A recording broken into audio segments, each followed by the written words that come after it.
Asia কাপে pace bowling অ্যাটাকে শক্তিশালী একাদশ সাজানোর পরিকল্পনা বিসিবির। ২৫ সদস্যের প্রাথমিক একাদশে নূতন পুরনো নিয়ে আসেন ৮ জন পেসার। পেস ডিপার্টমেন্টে থাকছে বরাবরই ত্রিমুখী আগুন।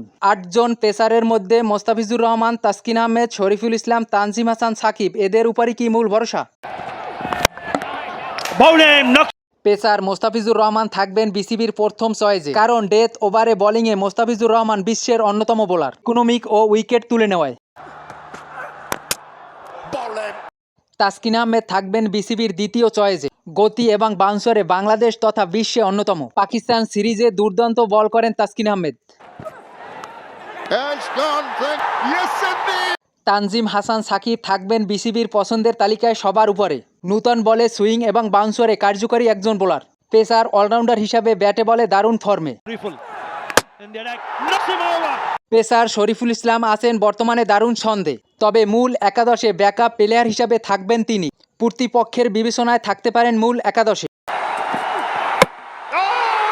বোলিংয়ে ব্যাটিংয়ে মোহাম্মদ সাইফুদ্দিন, জিএসএলে পারফরমেন্স করা খালিদ আহমেদ, গতিময় তরুণ পেসার নাহিদ রানা সবারই দাবিদার মূল একাদশে খেলার।